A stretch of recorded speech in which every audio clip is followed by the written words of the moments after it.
The sun rises once more. A fresh day stretches out ahead of you, full of unknown possibilities. In the stillness before your phone lights up with notifications, before the noise of the world pours in and demands your attention, you possess something precious. A brief, sacred window where your mind belongs entirely to you. No one has claimed it yet. No external voice has spoken into it. In that quiet space lives the untapped potential of who you are capable of becoming today. All it requires is your own voice, words directed inward, spoken with purpose to the most important person you will ever address, yourself. Words are never just sounds that vanish into the air. They are builders. They construct the invisible architecture of your inner world, the landscape where every thought, feeling, decision, and action takes shape. The ancient Stoics grasped this truth at a profound level. Marcus Aurelius, the Roman emperor who held supreme power over millions yet waged his fiercest battles in the privacy of his own mind, recorded in his meditations, "The happiness of your life depends upon the quality of your thoughts." He recognized that real mastery is not about controlling empires or circumstances, but about mastering the one thing truly within your reach, the quality of your thinking. Every meaningful day is decided in those first intentional moments when you choose which voice will lead. Most people wake up and immediately give their power away. They grab their phones and let breaking news flood them with fear and urgency. They scroll through social media and allow comparison, envy, and inadequacy to take root. They replay yesterday's missteps or mentally rehearse tomorrow's potential disasters. By doing so, they surrender their morning. And in surrendering the morning, they surrender the day, their peace, and ultimately large portions of their life. But you are here because a part of you refuses to continue that way. You sense there is more available than reactive living. You feel the quiet pull toward a life shaped by deliberate intention rather than automatic response. What if the single most powerful habit you could build is to speak 5 precise, potent words to yourself the moment you open your eyes? Not elaborate mantras, not lengthy journaling sessions, just 5 words spoken slowly, felt deeply, repeated faithfully.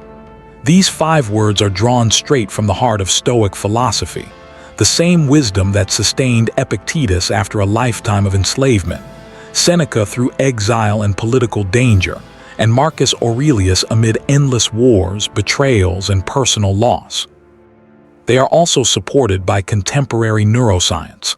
Neuroplasticity demonstrates that the brain physically reorganizes itself based on the thoughts and language we repeat most consistently. The patterns you reinforce become highways in your neural network. What you say to yourself first thing in the morning is the first input that begins shaping the circuitry for the entire day. On the channel Strength Within, we are dedicated to turning timeless Stoic principles into practical tools for modern mental strength and resilience. Today, I offer you these 5 morning declarations. They are not magic. They will not produce instant change if spoken once and forgot. But when spoken every morning with sincerity, when allowed to settle into your being and guide your actions, they will gradually rewire old limiting beliefs. They will help you become calmer under pressure, clearer in purpose, and more at peace regardless of external conditions. Speak them deliberately. Feel each syllable. Even on days when belief feels distant, say them anyway.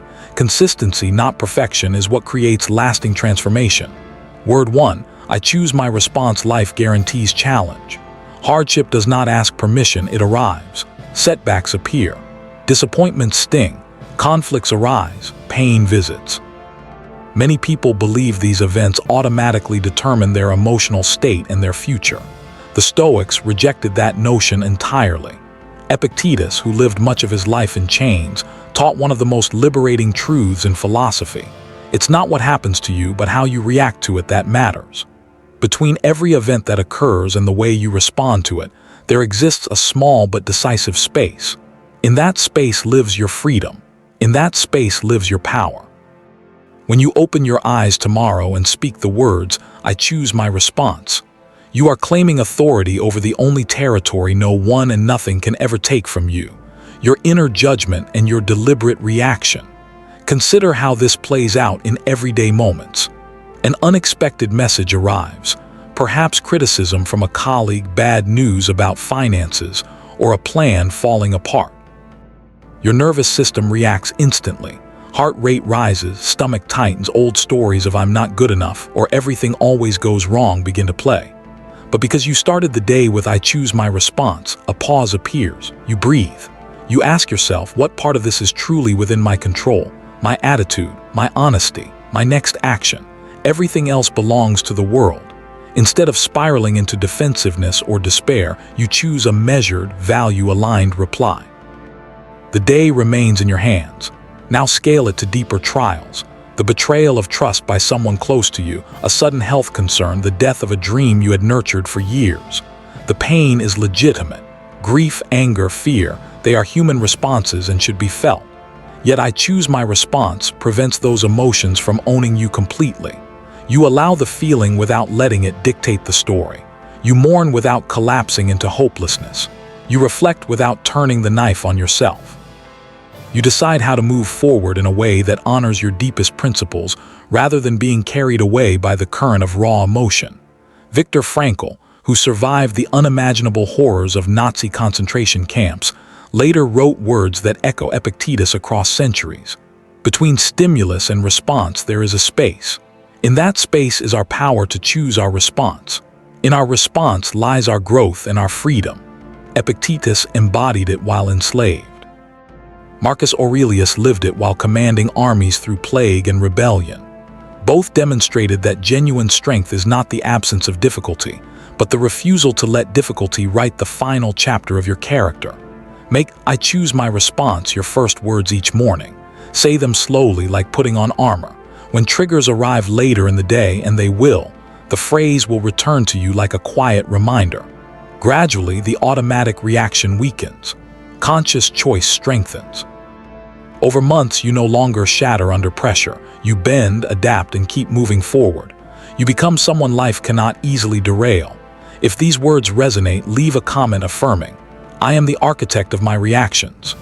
Word 2. Growth lives here. Discomfort is not a warning to stop. It is proof that growth is happening. The instant you feel stretched physically, emotionally, mentally, that exact point marks the frontier of expansion. When you wake and declare, "Growth lives here," you are reprogramming your relationship with challenge. You instruct your mind. This tension is not evidence that something is wrong. This tension is evidence that something new is being born. This is the essence of the Stoic concept amor fati, the love of fate. Not mere tolerance of what happens, but a willing embrace of every event as necessary raw material for who you are meant to become. Seneca expressed it clearly: difficulties strengthen the mind, as labor does the body. Muscle grows only under load. Character develops only under pressure. Comfort rarely produces lasting change. Friction does. Most people spend their lives avoiding friction. They remain in draining jobs because change feels risky. They sidestep difficult conversations because confrontation feels unsafe. They keep goals modest because big dreams invite the possibility of visible failure. They confuse the absence of pain with the presence of happiness. But comfort is frequently where potential quietly suffocates.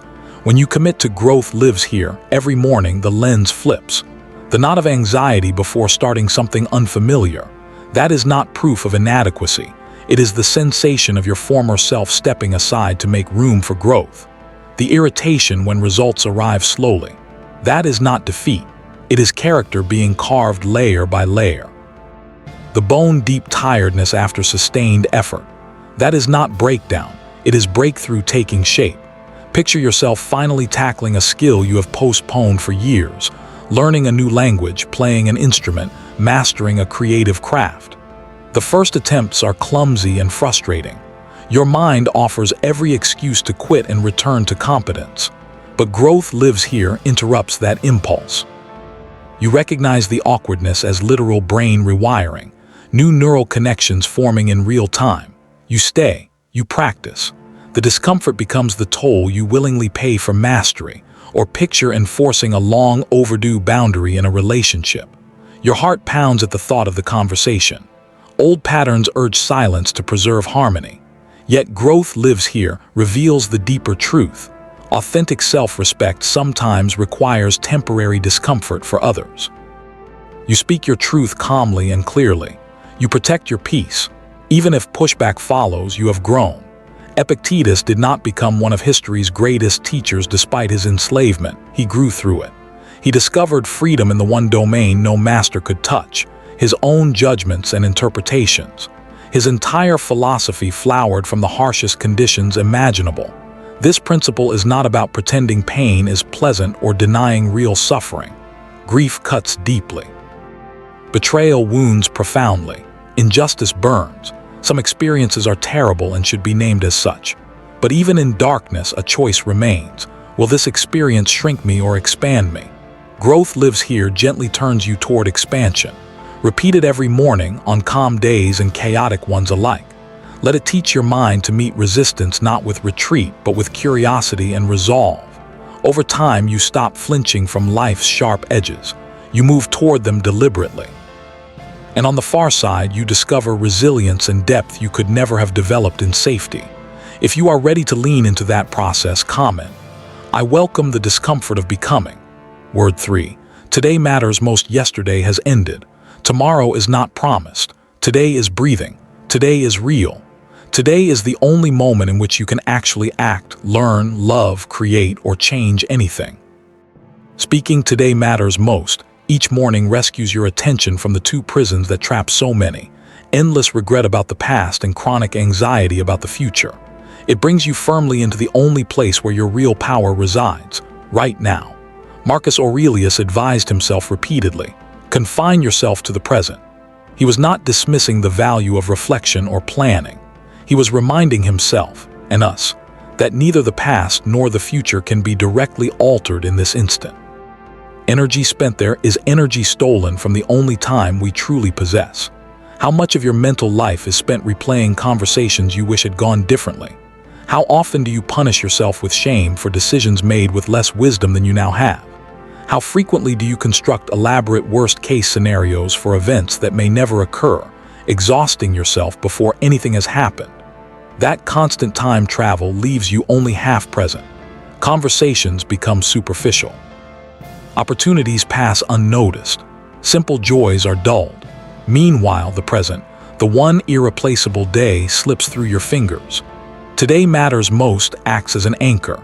It returns awareness to this breath, this hour, this single unrepeatable collection of moments. You stop dragging the full weight of every yesterday or every imagined tomorrow. You give your full attention to what is actually in front of you. Real life, it looks like this. You wake up and your mind is already racing, deadlines piling up, obligations looming, a mental to-do list that feels like a mountain. Anxiety surges before your feet even touch the floor. But you pause and say today matters most. The perspective shifts. Yes, those future demands exist, but right now, what genuinely needs your energy? Making your bed with care, drinking water mindfully, moving your body intentionally, sending a kind message to someone who matters. The future will arrive one present moment at a time. You meet it best by showing up fully for today. Or perhaps regret is the heavier chain. Old mistakes replay on loop. Shame about who you used to be lingers. Missed chances feel like permanent losses. Today matters most becomes permission to lay that burden down. The past version of you did the best they could with the understanding they had at the time. The current version has grown. Today is where you apply those lessons. Today is where forgiveness and forward motion live. Not by rewriting what was, but by writing what is differently. Seneca, during years of forced exile, learned to treat each day as a complete life in miniature. He wrote, "Begin at once to live, and count each separate day as a separate life." He extracted every drop of meaning from the present because he understood it was all he truly owned. This single shift dramatically increases effectiveness and peace. Freed from past guilt and future dread, you bring undivided attention to the task at hand. You listen more deeply, you respond more thoughtfully, you decide with greater clarity, you live more vividly. Say today matters most every morning. Let the words pull you back into the now. This day, this fragile, unrepeatable gift is your actual life, not some distant someday, not a regretted back then. Right here, right now. If this truth lands with you, affirm in the comments, "I am fully alive in this moment." The sun rises once more. A new day begins, carrying with it fresh air and unseen possibilities. Before the world rushes in, before screens glow with demands, before voices outside your room pull at your focus, there is a brief, holy pause. Your mind remains untouched. It is yours alone. In that quiet breath lies the pure potential of who you can choose to be today. All it asks is your voice. 5 simple, deliberate words spoken directly to yourself. Words do far more than fill silence. They are the unseen hands that sculpt your inner reality. They determine the soil in which your thoughts grow, the lens through which you view every challenge, and the foundation upon which your actions rest. The Stoics understood this better than most. Marcus Aurelius, who ruled an empire yet spent his private hours wrestling with his own mind, wrote plainly in his Meditations, "The happiness of your life depends upon the quality of your thoughts." He knew the greatest victory is won not on battlefields or in palaces, but in the first conscious moments of each day when you decide which voice will lead. Too many people wake and immediately surrender that choice. They reach for their phones and let fear seep in through headlines. They scroll and invite comparison to poison their sense of self. They replay old regrets or rehearse future worries until the morning is already lost. In giving away the morning, they give away the day, and over time, large pieces of their life. But you are reading this because a deeper part of you refuses to accept that surrender any longer. You long for intention over reaction, for calm over chaos, for a life shaped from within rather than dictated from without. What if the most powerful habit you could adopt costs nothing, takes only seconds, yet reshapes everything? What if it is simply speaking 5 carefully chosen words to yourself every single morning? Words rooted in ancient wisdom and confirmed by modern understanding of the brain. These declarations are not fluffy affirmations. They are forged in the fire of Stoic philosophy. Epictetus, who found freedom while enslaved. Seneca, who wrote profound truths during exile and under threat of death. Marcus Aurelius, who led armies while quietly cultivating inner peace. They align with neuroplasticity, the brain's proven ability to rewire itself through repeated focus and language. What you tell yourself first becomes the strongest pathway over time. On Strength Within, we exist to make Stoic tools practical and life-changing for anyone ready to build real mental resilience. Today I give you these 5 morning words. Speak them slowly. Feel their truth settle into your body. Repeat them daily even when belief wavers. Transformation arrives through persistence, not perfection. Word 1, I choose my response. Life will bring difficulty. That is not a question, it is a certainty. Obstacles appear without warning. People disappoint. Plans collapse. Pain arrives uninvited. The common mistake is believing these events automatically determine your emotional state and your path forward. The Stoics saw clearly that they do not. Epictetus taught, it's not what happens to you but how you react to it that matters. There is always a gap, however small, between what occurs and how you respond. That gap is where your freedom lives. That gap is your power. When you wake and say, I choose my response, you claim ownership of that gap. You remind yourself that while events may be out of your hands, your interpretation and your next move are not. Picture an ordinary morning disrupted. A harsh message, a canceled plan, an unexpected expense. Your body reacts instinctively, tight chest, racing thoughts, old stories of unfairness rising. But because you began with I choose my response, you create space. You breathe. You ask, what can I actually control here? My tone, my honesty, my willingness to stay calm. You choose thoughtful action over knee-jerk reaction. The day stays yours. Now consider heavier trials. Betrayal by someone you trusted, a health scare that shakes your foundation, grief that feels endless. The emotions are real and deserve to be felt. Yet I choose my response keeps them from consuming your entire identity. You allow sorrow without letting it become despair. You feel anger without letting it become destruction. You move forward aligned with your values rather than swept by the storm. Viktor Frankl, who survived concentration camps, wrote words that resonate deeply with Stoic insight. Between stimulus and response there is a space. In that space is our power to choose our response. In our response lies our growth and our freedom. Epictetus lived that truth in chains. Marcus Aurelius practiced it amid war and plague. Both proved that unbreakable strength is not the absence of hardship. It is the refusal to let hardship define you.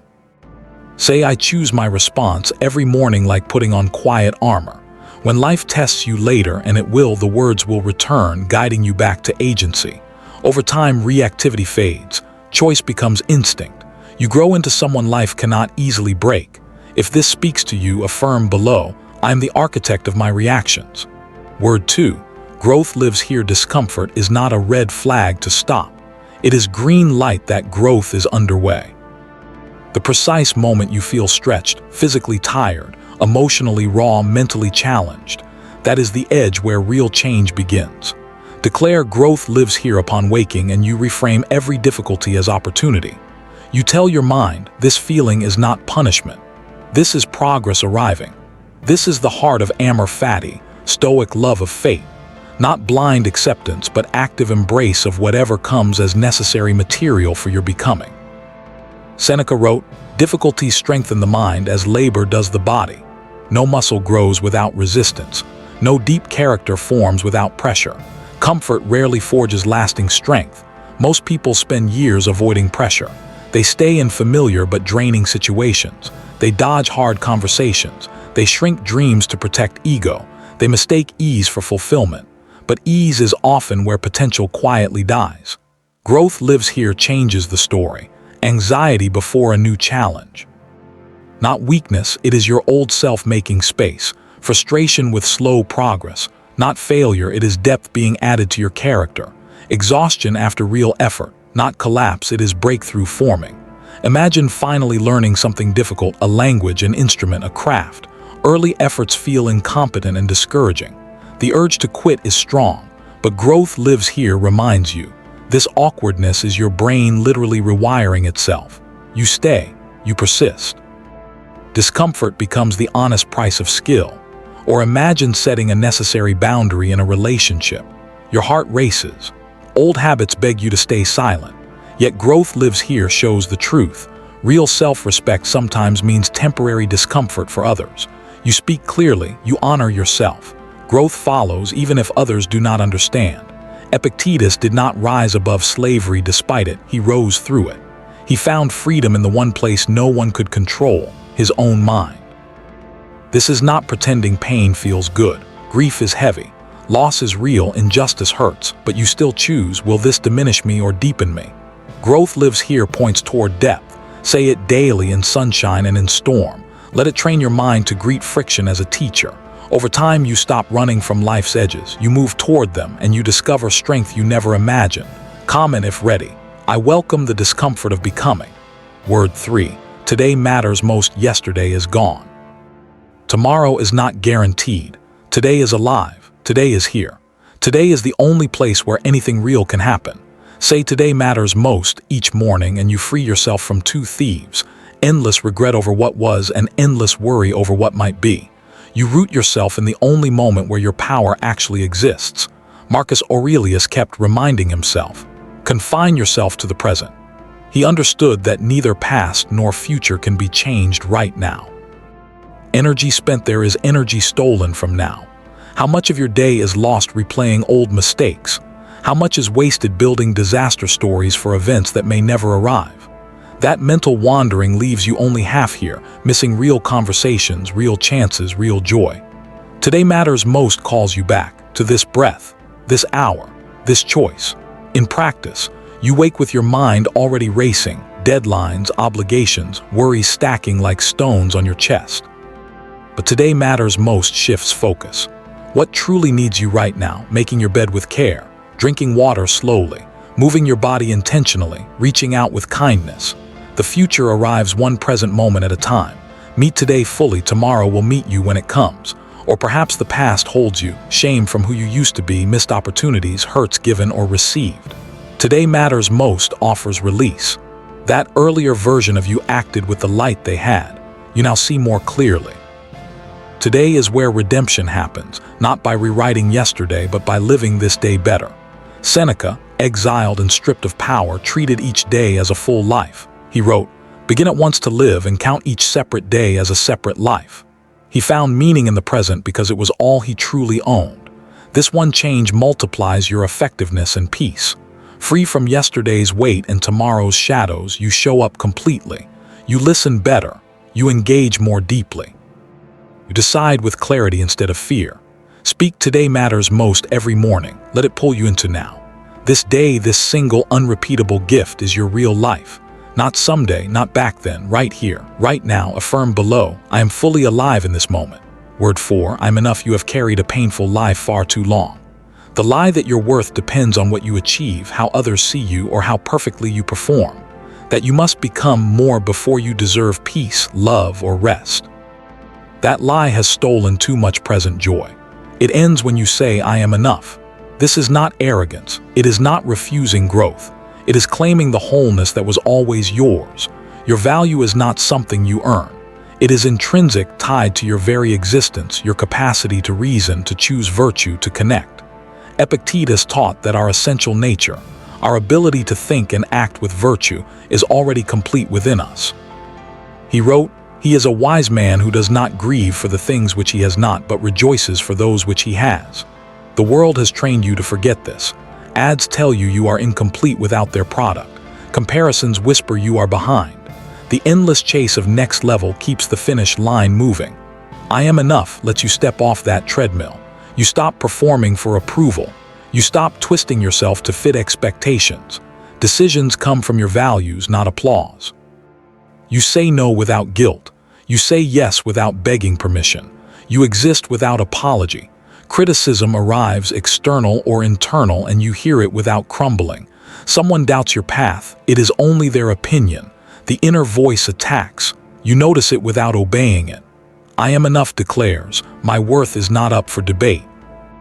Marcus Aurelius, the most powerful man alive, still reminded himself of his small place in the universe, not to shrink, but to free himself from the burden of needing to be more than human. He wrote, "Very little is needed to make a happy life. It is all within yourself, in your way of thinking. Say, I am enough, especially when you feel lacking.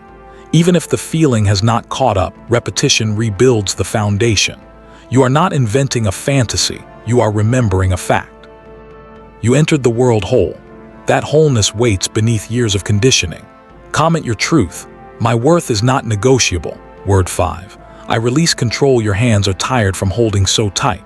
Your mind is weary from trying to orchestrate every detail. You battle to bend life outcomes, timelines, people into the shape you want. The price is high. Lost peace, constant tension, faded presence. When you say, I release control each morning, you are not surrendering to disorder. You are aligning with truth. The Stoics drew a clear boundary. Some things are within our power, most are not. Pour energy into your side. Accept the rest with dignity. Epictetus said, make the best use of what is in your power and take the rest as it happens. This is not weakness, it is real strength. You can shape your effort, your attitude, your integrity, your responses. You cannot shape others' choices, perfect timing, or unexpected turns. Yet so much of our suffering comes from trying. I release control returns that energy to you. You still prepare thoroughly. You communicate honestly. You show up fully. Then you let go, trusting not that everything will go your way, but that you will be okay no matter what. Think of loving someone walking a harmful path. You offer guidance, love, support, but their choices remain theirs. I release control lifts the impossible weight of responsibility for their journey. You love without possessing. Your peace no longer depends on their decisions. Or consider stalled dreams, goals delayed, paths blocked, frustration builds. I release control reminds you, the timeline is not yours to dictate. Your job is preparation. Opportunity arrives on its own schedule. Seneca wrote, luck is what happens when preparation meets opportunity. Marcus Aurelius could not command every battle's outcome or prevent every betrayal. He focused on what he could, his character, his choices. He wrote, you always own the option of having no opinion. There is never any need to get worked up or to trouble your soul about things you cannot control. Say, I release control and feel your body soften, shoulders drop, breath ease. You are not giving up, you are giving over. Influence what is yours, accept what is not. In that acceptance lives deep peace. If this lands, type below, I trust the process beyond my control. These 5 words, I choose my response, growth lives here, today matters most, I am enough, I release control, are more than sentences. They are the daily foundation of a mind that refuses to be ruled by circumstance. They are the quiet practice of someone committed to inner strength above all. The Stoics did not discover these truths in comfort. They forged them in slavery, exile, war, grief. They asked the questions we still ask. How do I stay calm in uncertainty? How do I grow through pain? How do I live well when so much is beyond me? The path is straightforward, though not always easy. Rewire one morning at a time. One word at a time. One conscious choice at a time. You will forget some days. Old habits will pull. That is not failure, it is being human. What matters is returning, showing up again, speaking to yourself with the respect and resolve you deserve. On Strength Within, we walk this road side by side, turning Stoic wisdom into tools for real life. Begin tomorrow. Speak these words before the world speaks to you. Let them guide your day. Let them guide you. Your inner world matters. Your growth matters. You matter. What will you say to yourself first thing tomorrow?